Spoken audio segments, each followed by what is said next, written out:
चलिए आज की इस चर्चा में सीधे आगे बढ़ते हैं और उस चमकती हुई multi billion dollar cosmetic surgery industry के पर्दे के पीछे की डार्क रियलिटी को समझते हैं। जो सेलिब्रिटी परफेक्शन हमें स्क्रीन्स पर दिखती है, उसका आखिर सच क्या है? हॉलीवुड से लेकर बॉलीवुड तक हर जगह जो ये बिल्कुल फ्लॉलेस चेहरे और शार्प जॉलाइंस नजर आते हैं, क्या ये वाकई नेचर का कमाल है या फिर किसी एक्सपर्ट सर्जन की स्कैल्पल्स का जादू? ये एक ऐसा सवाल है जिसे पूछना आज के टाइम में बहुत जरूरी हो गया है। सच तो ये है कि स्क्रीन पर दिखने वाले 90% से ज्यादा एक्टर्स इन कॉस्मेटिक प्रोसीजर्स से गुजर चुके हैं, चाहे वो राइनोप्लास्टी यानी नोज जॉब हो, लिप फिलर्स, बोटॉक्स या जॉलाइन ऑगमेंटेशन। अब तो श्रुति हासन, शिल्पा शेट्टी और राजकुमार राव जैसे कुछ सितारों ने खुलेआम अपने इन सर्जिकल एनहांसमेंट्स को स्वीकार भी किया है। और ध्यान दीजिए, ये सिर्फ छोटे मोटे टचअप्स नहीं हैं। लेकिन इस चमक दमक के पीछे एक ऐसी मेडिकल रियलिटी छिपी है जो बिल्कुल भी ग्लैमरस नहीं है। बाहर से जो चीज़ परफेक्ट लगती है, ऑपरेशन थिएटर के अंदर उसका सच काफ़ी डरावना हो सकता है। जैसे एक सिंपल से नोज जॉब को ही ले लीजिए। सुनने में बड़ा आसान लगता है ना? पर इसकी मेडिकल प्रक्रिया बेहद पेनफुल होती है। पहले नाक के ऊपर की स्किन लेयर को हटाया जाता है, फिर अंदर के कार्टिलेज को फिजिकली रीशेप करते हैं और यहाँ तक कि नेजल बोन को काटकर फाइल किया जाता है।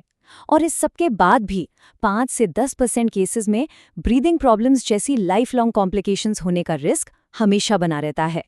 अब सबसे अजीब बात तो ये है कि लोग इतना बड़ा रिस्क सिर्फ इसलिए लेते हैं क्योंकि ब्यूटी के ट्रेंड्स कपड़ों की तरह बदलते रहते हैं। 2000s में साइज 0 यानी बिल्कुल पतला होना परफेक्ट माना जाता था, और आज BBL यानी ब्राजीलियन बट लिफ्ट के जरिए एक आवर ग्लास फिगर को आइडियल माना जा रहा है। इन बदलते ट्रेंड्स को ब्लाइंडली फॉलो करने के चक्कर में एंडलेस सर्जरीज करवाना सच में एक डेंजरस लूप है। और बात सिर्फ ट्रेंड फॉलो करने की या साइड इफेक्ट्स की नहीं है। कई बार ये इंडस्ट्री लिटरली जिंदगी और मौत का खेल बन जाती है। ग्लूटाथायोन इंजेक्शंस का ही एग्जाम्पल ले लीजिए। गोरेपन यानी स्किन लाइटनिंग के लिए कई सितारे इसका चुपके से इस्तेमाल करते हैं, पर इसके नतीजे कितने जानलेवा हो सकते हैं, यह हमने देखा जब एक्ट्रेस शिफाली जारीवाला की कार्डियक अरेस्ट से मौत हो गई, क्योंकि उन्हें खाली पेट ये इंजेक्शंस गलत तरीके से दिए गए थे। बिना किसी सख्त रेगुलेशन के चल रही ये प्रोसीजर्स सच में किसी टाइम बॉम्ब से कम नहीं है।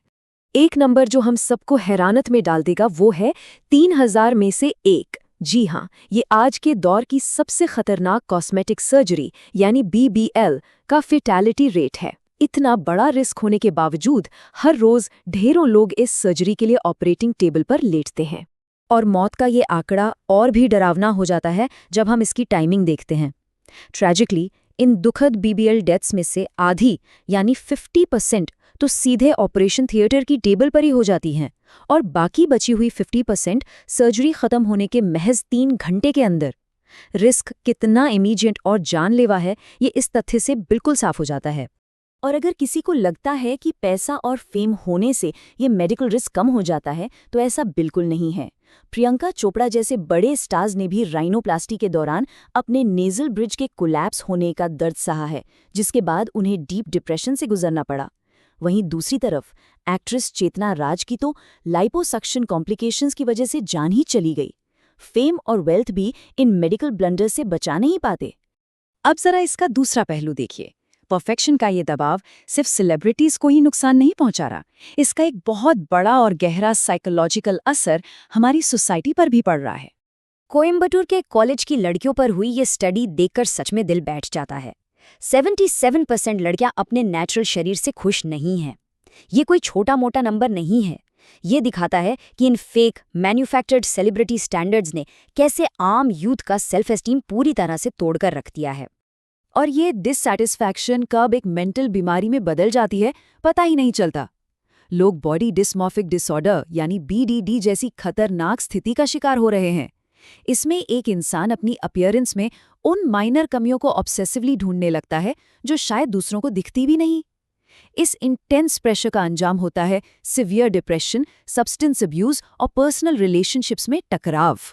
इस सारे प्रेशर का एक और बेहद दुख भरा नतीजा है हमारी ग्लोबल डाइवर्सिटी का खत्म होना।